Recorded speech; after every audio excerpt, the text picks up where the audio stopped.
This time of year is the travel time of year. Whether you're a sports agent and you got to fly around the world, or you're just going on vacation because you deserve it.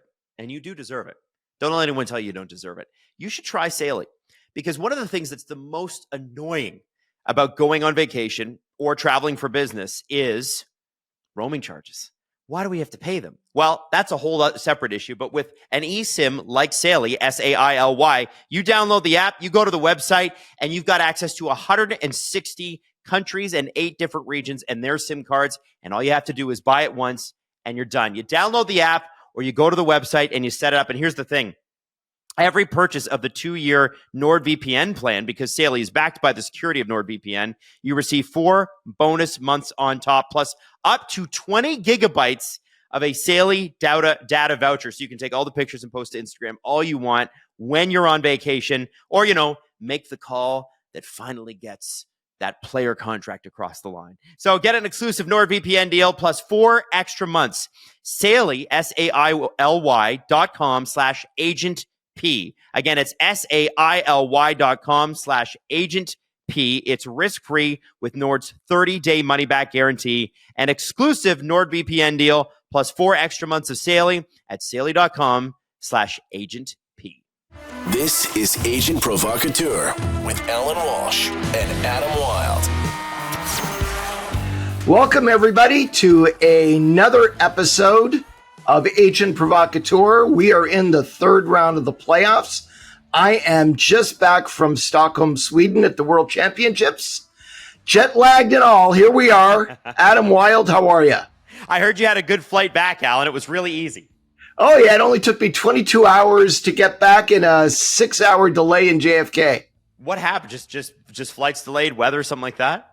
No, mechanical issue. We get out on the runway and everything's running on time, and you get that dreaded announcement from the pilot saying, ladies and gentlemen, we have an issue with the fuel pump, and we're going to have to return to the gate.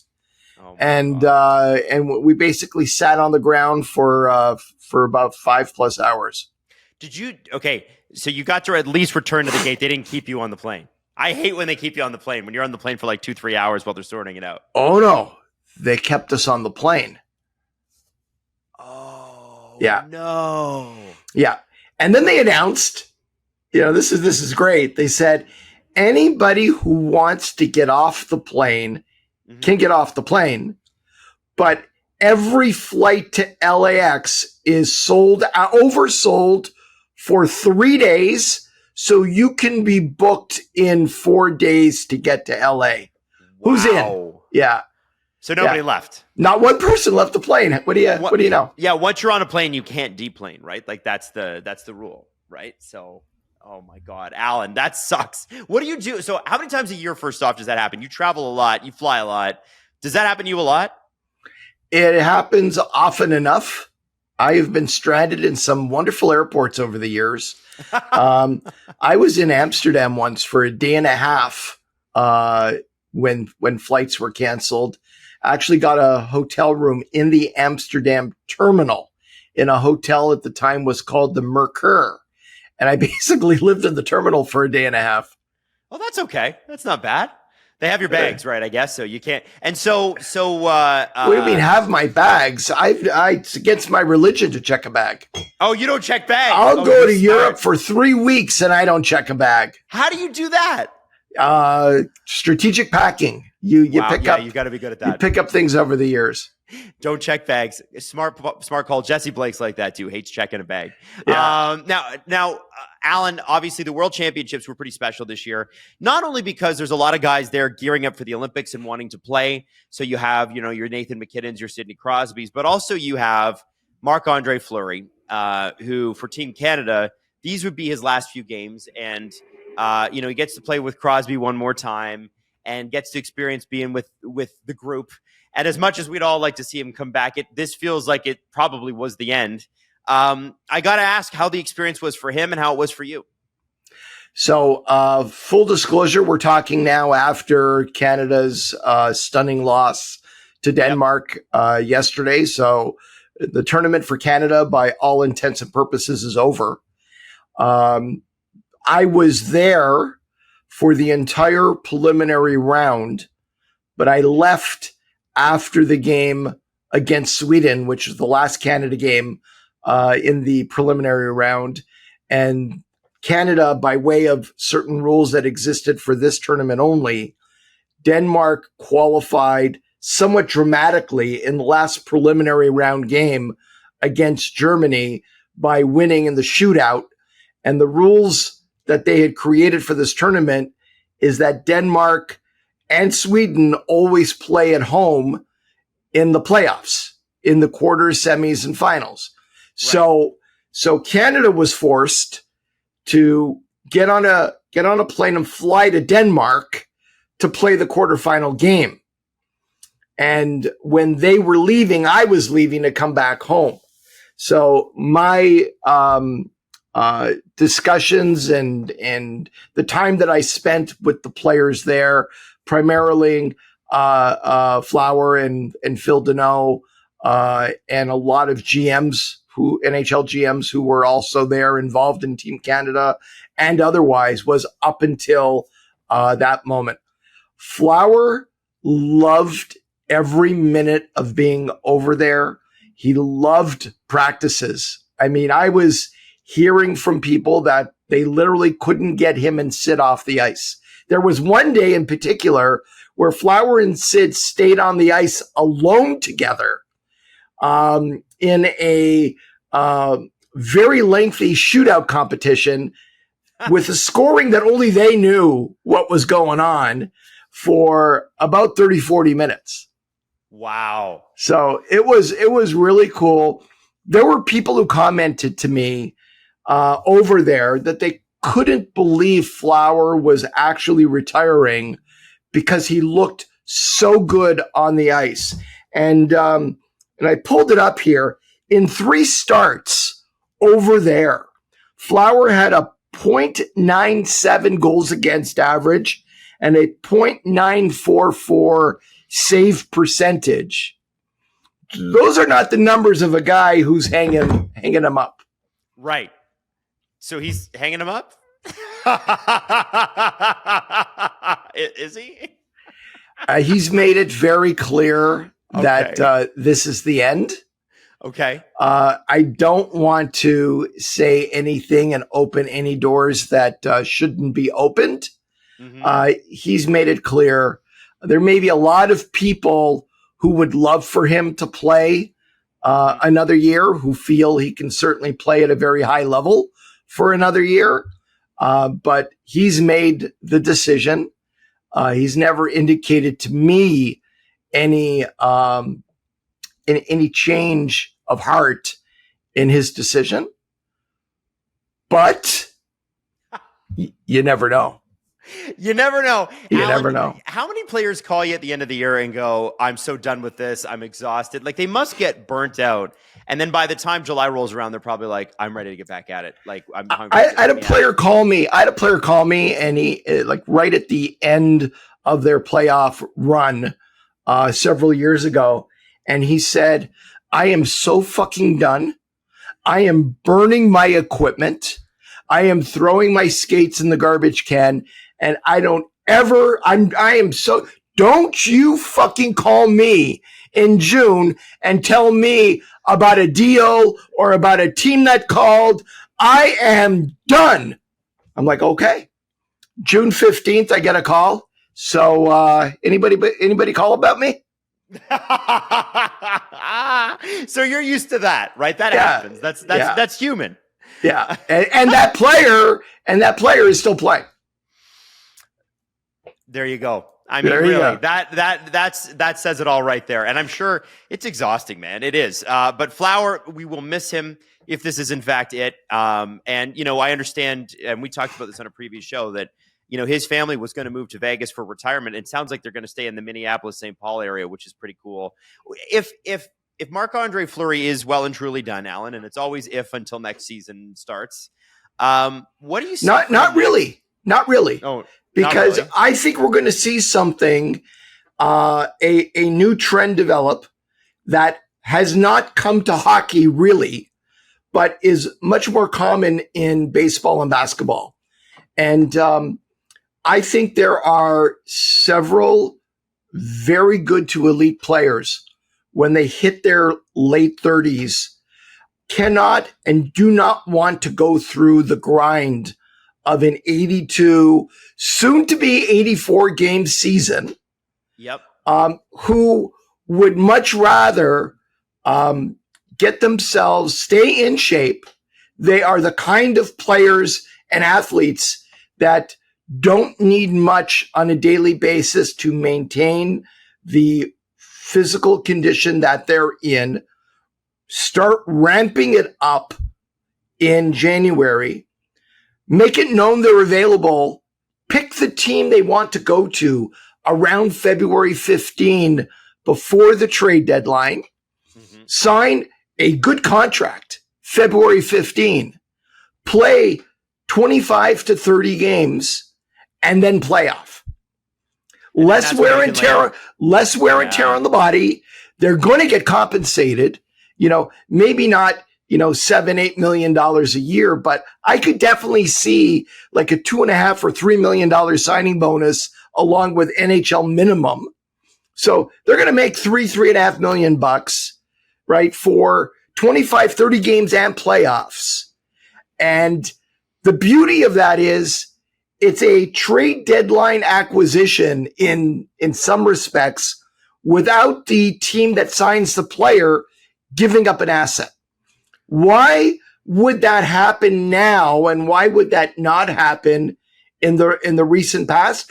We've had a flat cap for basically 4 years where teams didn't have the cap space, and many deadline deals were moving money and then taking in money. Everybody was battling up against the cap. I think with the cap going to 95.5 and then 103 and then 113 and maybe even a little bit more, I think teams are going to have a little bit of room to be able to maneuver to do this. And I think there's certain kinds of players that teams need to play the first 40, 50 games of the season. Younger players can play a more predominant role. But when the style of the game changes, when the forechecking gets more intense, when speed becomes less of an issue and less, there are a lot of players, there's no room on the ice in the playoffs. I mean, it doesn't matter how fast you are anymore. It becomes a possession game. Who can hold on to the puck? Certain guys can go into the corners and get the puck. And at 37, 38 years of age, nobody is going to beat them in a battle along the boards. And if they've got the puck down low, good luck getting it from them. That becomes the dominant asset for players as opposed to straightaway speed. And I think we're going to see a group of guys, and I think over the next 3-4 years, that group is going to get bigger and bigger and bigger, who sign in February and are 25, 30 game guys and playoffs. That would be very exciting. It'd be like, teams adding like that. Very cool. Hadn't thought about that.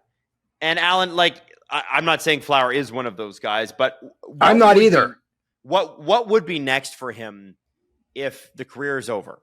So if he's well and truly done, is he a coach? Does he stay involved in the game? Does he join broadcasting? What do you think would be next? What do you think he'd be good at? What do you think he wants to do? I definitely think Marc-André Fleury is a lifer, and we're going to see him involved in the game in other respects for a very long time. I don't see him having an itch for broadcasting. I don't necessarily think coaching, but I definitely think he's going to be involved in some respects in management. Whether one day he's a future general manager, president, he's definitely a guy that is first and foremost spend time with his family and be with his family. And then start dabbling or gaining experience on the management side. Both Billy Guerin and Flower have said publicly that at some point in time they're going to sit down this summer and talk about the future and a potential role with the Wylde. And I think that his near term is likely in that direction, but you never know. Bill Guerin spent a lot of time as an AGM for his former team as well, right before he became, the GM. So, he was I believe, AGM in Pittsburgh for a while, and worked his way up, as did Yzerman and Sakic and a few of these other guys. So, be interesting to see Marc-André Fleury in that role, where, to be honest, you got to be a lot more serious. And I'm wondering if Marc-André Fleury, as the general manager, is still playing practical jokes on his teams. Count on it. That. Count on. I think if Mark were ever a general manager in the NHL, all the players on the team should constantly check their shoes for shoe checks. Maybe. Yeah, exactly. Because that's never going to stop. So we've known about this story for a while, but I'm a Leaf fan. Obviously, SDPN was started as a network. No, yeah, I know, it's really? shocking, right? Oh man, that's quite the revelation. Darren Dreger reported this years ago. It's not new news. We talked about it on the Steve Dangle podcast earlier this week. But there was a time not long ago when the Leafs needed starting goaltending, and Marc-André Fleury almost became a Leaf. And I was wondering if it's okay now to tell that story, Allan, because this is the end, and what could have been. And I know he would have been beloved here. So he was playing in Chicago at the time, correct? Yeah, Mark was playing in Chicago, and it was discussed right up front. He loved his time in Chicago. The organization was wonderful to him. Kyle Davidson was the GM there now. He was in his first year, and he was a great GM. So Mark goes in there, and like I said, he enjoyed his time, but it was discussed right up front that at the deadline, Mark would probably garner a first-round pick in a trade, and Chicago was not a very good team. They were not going to be a playoff team, and it was put to Mark, if you want to stay in Chicago, we will honor your wishes and not trade you. Mark was on the last year of his current deal at the time. But if you want to play playoffs somewhere and go on a run and try to win a cup, we think we can get a first round pick for you just about anywhere. We will accommodate that as well. And Mark was interested in going. It intrigued him to go on a run somewhere, to go somewhere that had a really strong team, as long as he was going to play. Right. Okay. So Kyle did his work. And at some point in time, Kyle Davidson came back to me and said, Toronto is very interested. And he would come back on a daily basis and say, I talked to this team, they're interested. I talked to this team, they're interested. I talked to this team, less of an interest. And he had come back and said, here are the teams that I think I can make a deal with. Which teams does Mark want to go to? Because Mark needed to waive. Yes. Okay. And one of the teams was Toronto. And Kyle Davidson had given me permission to speak to the various GMs that had interest. And Kyle Dubas was the GM of Toronto at the time. And the discussions were, Mark is on an expiring contract. What do you envision the role for Mark to be? Cheerleader, second guy, first guy. And it was Allan.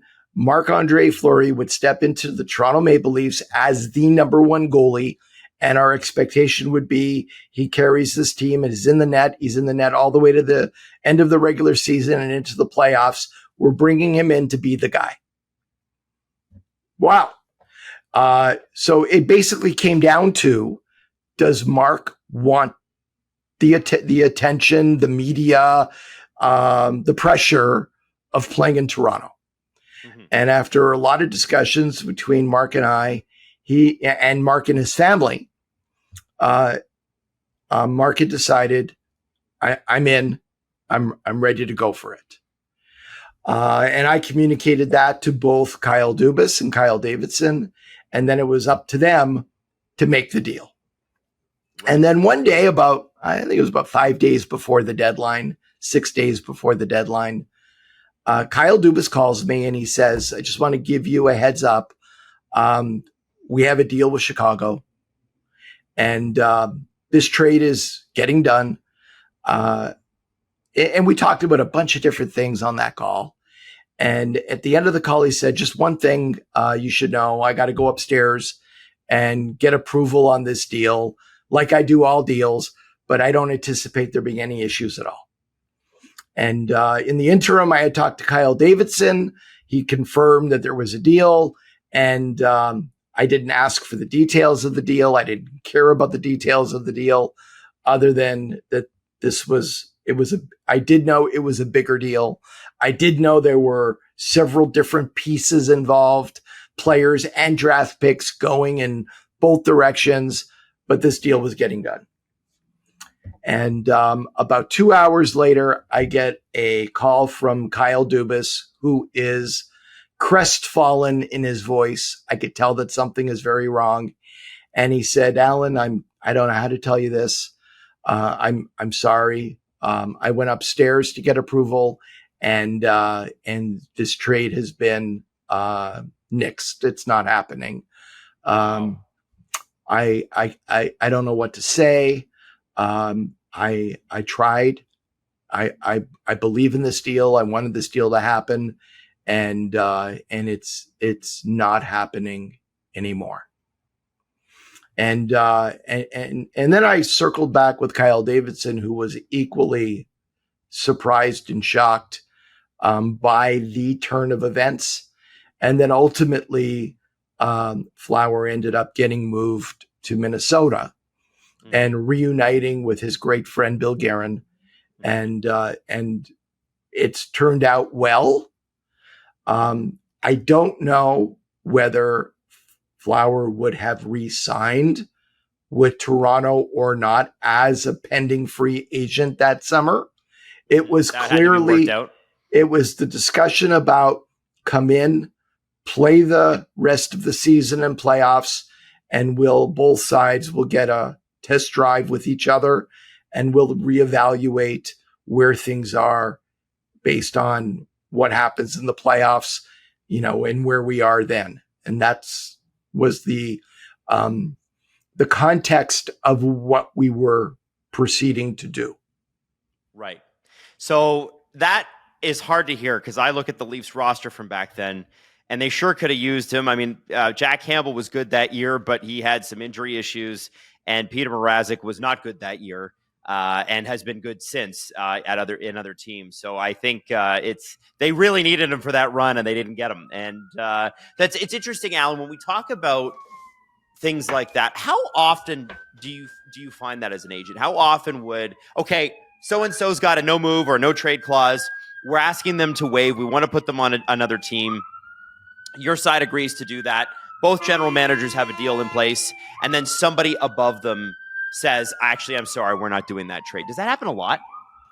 Over my 30 years as an agent, this is my 30th year, I have a long, long list of the deals that almost happened, the deals that were looked like they were on the verge of being done and got vetoed by a president or an owner, or something happened right at the very end to cause the trade to fall apart.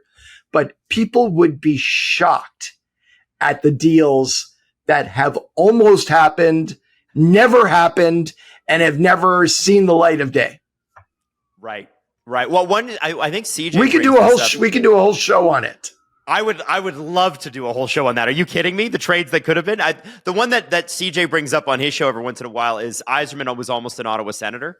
Like the Detroit Red Wings almost traded him because they couldn't break through. Vinny LeCavalier was almost a Montreal Canadian. What happened there? It fell apart at the end. The deal was done, and it was a blockbuster. God. I think there were 6 7 or 8 pieces involved. The key piece in Montreal going to Tampa was PK Subban. Oh my God. No way. Yeah. Wow. Yeah. Allan, is there another trade that you can think of? And I mean, I don't know if it involves your clients or not. Is there another trade you can think of where, because that's got to be frustrating from your point of view to hear. Is there another one that you could think of? You go, man, if that had happened, that might have changed the trajectory of that franchise or that player's career or whatever. Is there one that comes to mind? Several. Actually, it doesn't have to involve a client, but several, and it does involve a client.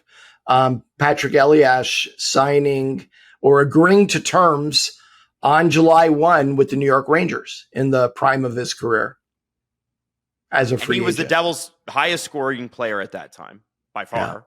Yeah. What happened? The deal with Glenn Sather fell apart in between agreeing to terms and getting the deal signed. We circled back to Lou Lamoriello, the GM of New Jersey at the time, and ended up very late in the day, July 1, agreeing to an 8-year contract with Lou. Wow. So just in the nick of time, Lou came through. That's crazy. And imagining Elias, leaving at that point in his career, it's hard to, that was the height of the dead puck era. It's hard to quantify or to tell people today what a weapon Elias was. And the Leafs played the Devils so many times in the playoffs and lost just about every time. And it was guys like him that would burn the Leafs, right? He was just a monster in an era where people didn't score a lot of points, right? A point a game player might win the Art Ross Trophy back then. So yeah, in James Duthie's last book, one of the chapters was on that whole situation. And I gave a first-person narrative to James that was literally transcribed word for word as a chapter in the book about how Patrick had agreed to terms with the Rangers and how it all fell apart very surprisingly late in the day. And it mostly fell apart between Patrick and Glenn Sather.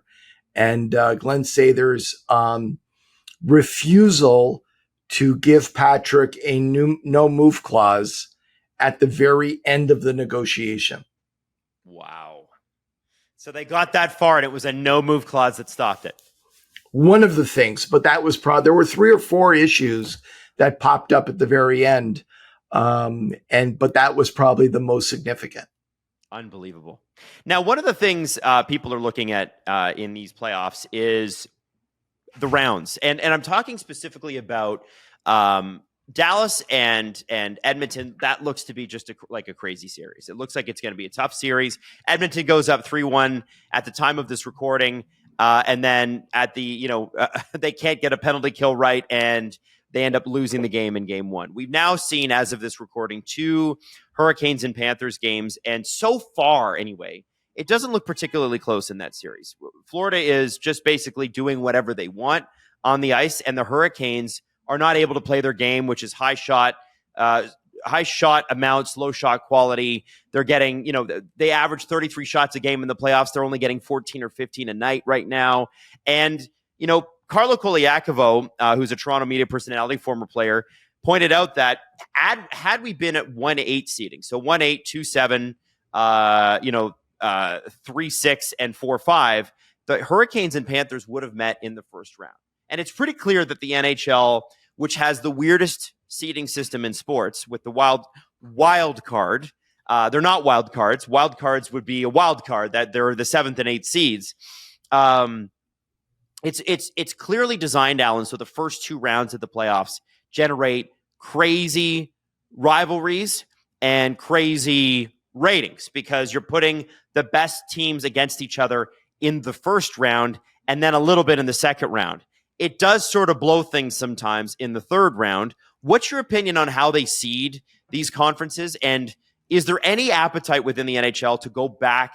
Not from Gary. We know Gary doesn't want to do it, but do general managers and coaches and players, do they want to go back to a 1-8 seeding, which is objectively more fair? I think everybody wants to go back to 1-8 except Gary. And I hear that Gary is adamant that it will not be an issue he will revisit. I think it's insanity having a Dallas, Colorado first round. I would much rather see teams building up from first round to second round to having a colossal head-to-head matchup in the conference finals.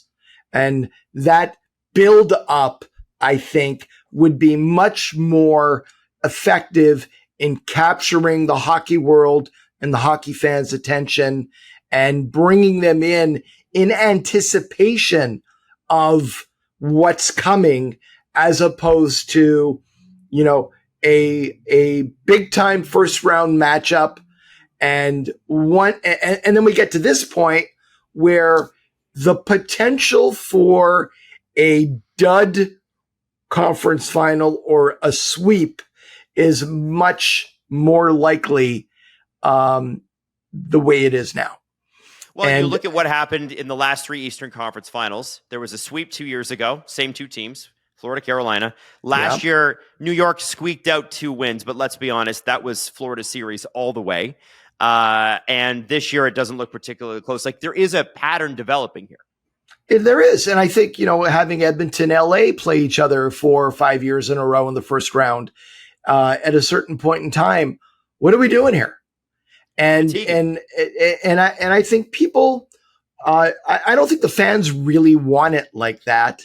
What I've heard, and it was actually a discussion that was a very hot topic of discussion amongst GMs. And there's a whole bunch of NHL GMs that are over at the World Championships. And, you get to sit down and have breakfast with them and dinners with them and beers with them and coffee. There's just a lot of downtime and a lot of FaceTime where you can sit and talk about these kinds of things. And one of the things that was discussed was for playoffs, doing a 7, 8, 9, 10 in each conference play-in or qualifier round. And some GM suggested just a one-and-done game, 7, 10, 8, 9. Some GM suggested best of 3. But the reason for that, and there's a couple of reasons, so hear me out on this. If 9 and 10 get you into a qualifier, you've got more teams vying for a playoff spot. When we had a 28-team league, when we had a 26-team league, it was 16 teams making the playoffs. We're now 32. We're going to 34. The same amount of teams make the playoffs. Yeah. What people lose sight of, you, me, the fans, is how critical it is for teams season ticket renewals and selling new season tickets in the summer after they do make the playoffs. It's critical. And when teams don't make the playoffs, there is a significant drop off in season ticket renewals. So you got to keep the hope alive a little bit here. You got to sell tickets. Yeah. That is still the lifeblood of the league. And being able to get into the 9 or 10 spot and play in a qualifier, yes, there's hope, but it is something that teams will aggressively be able to sell and market in the summer to their season ticket base on renewals and new sales. And to me, it's a no-brainer. It is an absolute no-brainer. It would bring a new level of excitement to the game. Yes, we're talking about a couple of extra games, but where it would have to come out of is preseason games and the length of training camp. Which would be great. We all want that cut down. Nobody wants it to be that long. It's outrageous. Back in the old days, guys used training camp to get in shape. Nowadays, season ends, guys take a week off or 10 days off, and they're back to training. They come into camp in amazing shape. We don't need, 7 or 8 preseason games. It can literally go down to 3 games, and let's get into the season. Got it. Yeah, that makes a whole lot of sense. And Allan, question in terms of like how that would work. Are you pro it being a one game where, like the wild card in baseball is one game? That's it. Are you pro that, or are you pro more the NBA approach where it's a mini series? Well, the NBA is still one game too, but are you pro like a mini series, like a best of 3? I would probably lean towards a 1 game, one and done. Okay. Yep. And is there a reason? It's just less wear and tear on the players, potentially 2 less games. But also desperation. Also, what kind of drama is that 1 game going to be? Yeah. I like that a lot. I'm getting chills just thinking about it for some franchises. It could be a lot of fun. And Allan, that also changes the trade deadline forever, because there'd be a lot of teams like this year. There were a lot of teams legitimately still in it, or at least felt like they were still in it by the trade deadline. So it drove prices pretty high for acquiring teams. This would make it even higher, right? You're talking about, and again, the salary cap's going up, so that alleviates some of the issues. But that would change the trade deadline enormously. There would be a lot more buyers every year than there would be sellers. Well, 9 and 10, in some years, the teams in 10, 11, 12 are clearly out of the playoff race. And the last 10, 12 games of their season don't have much meaning or value. Yes. Yep. Right? Imagine getting more teams in both conferences every year vying for that last potential qualifier / playoff spot. You're going to have more meaningful games across the amount of more meaningful games with different franchises in both conferences are there literally right up until the end. Yeah. Yeah, and it wouldn't just be those teams either. It'd be the teams above them who don't want to fall into those spots. Oh, I don't want to play a 1-game play-in. I want out of that. We got to keep going to the end of the season, boys. Like, we got to keep pushing. So it even makes the better teams better. So yeah, I love the idea, Allan. I hope it happens. I don't know how soon that could be put in, but it's nice to hear that the general managers are excited about it. Now, one thing is player compensation there. Players don't get paid in the playoffs by their teams. They're paid bonuses based on how far they get in the playoffs by the NHL. But would that count as a playoff bonus, or is that a regular season thing, those play-in rounds? And how would they be compensated? Because they do make 50% of the total take. Would players just be credited back some money that went into escrow? How does that work? No, it would just be part of HRR. And it would and the players get 50% of that. So you're going to have some big gates at the end of the season, and you're going to have a big playoff gate in this 1-game sudden death, one and done qualifier.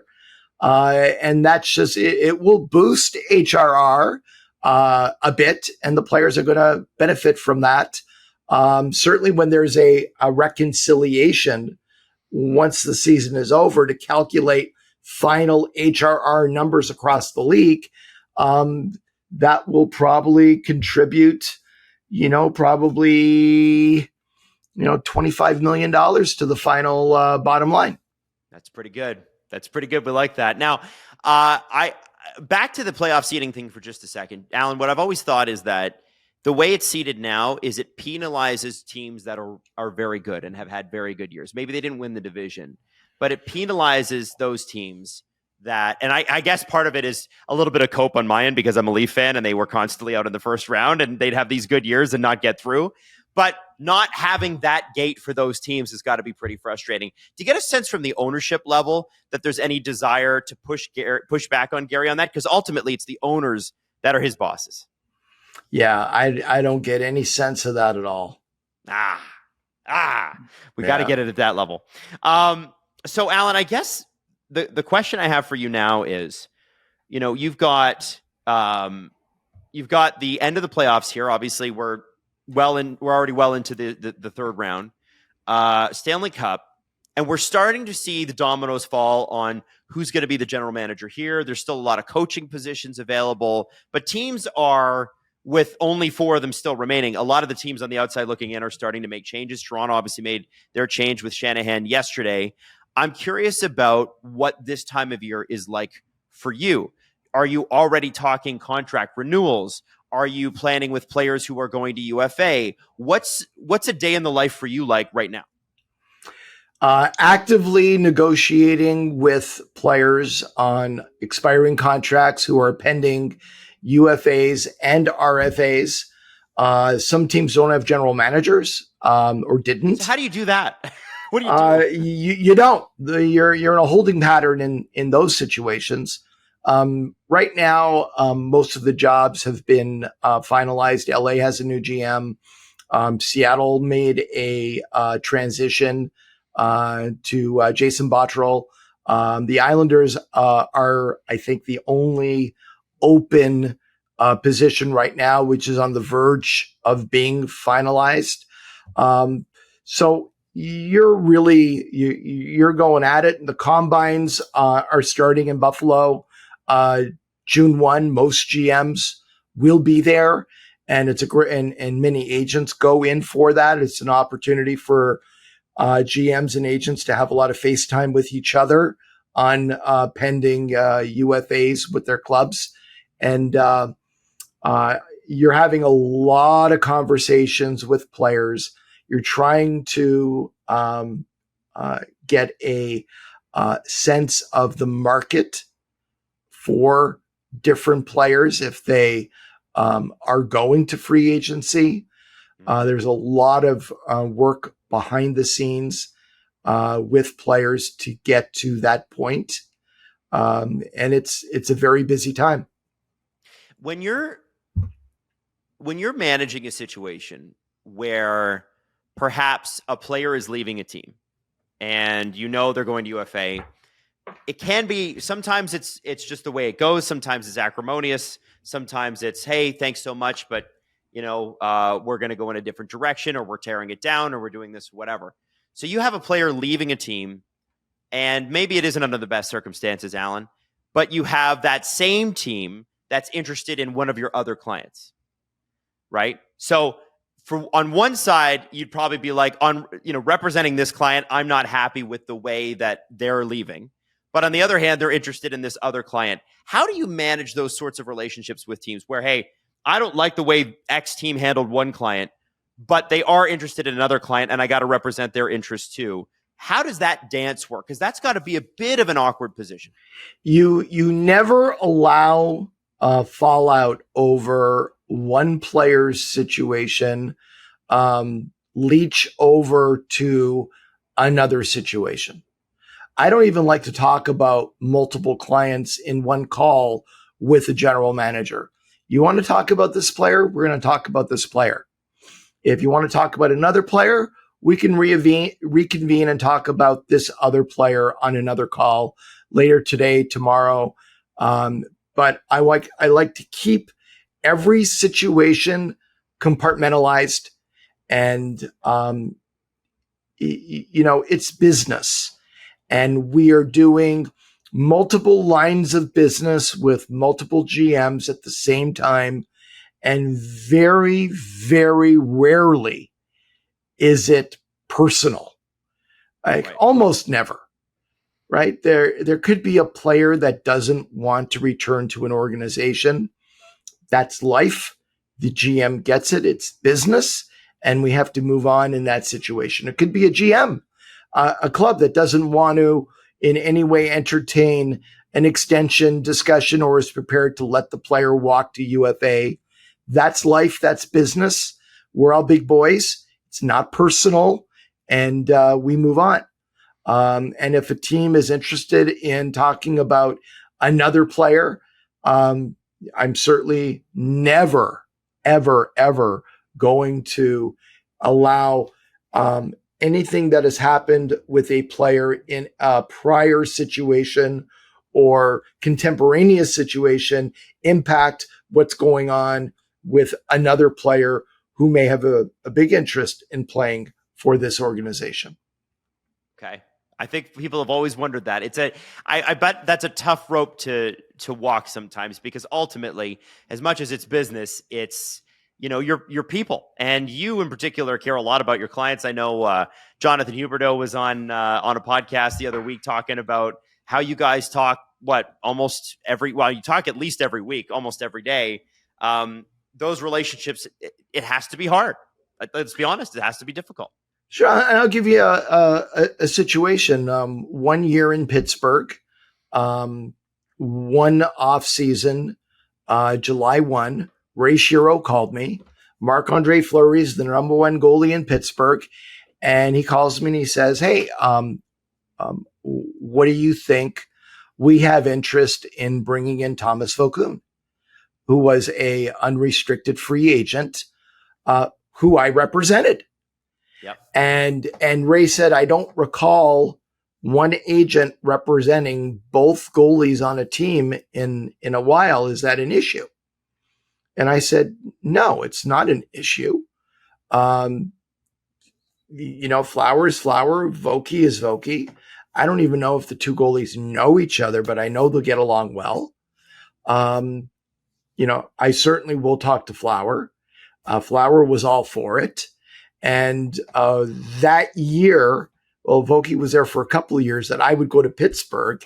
It was great. I'd go out for dinner with both of them, and both of them would be chirping each other the entire dinner.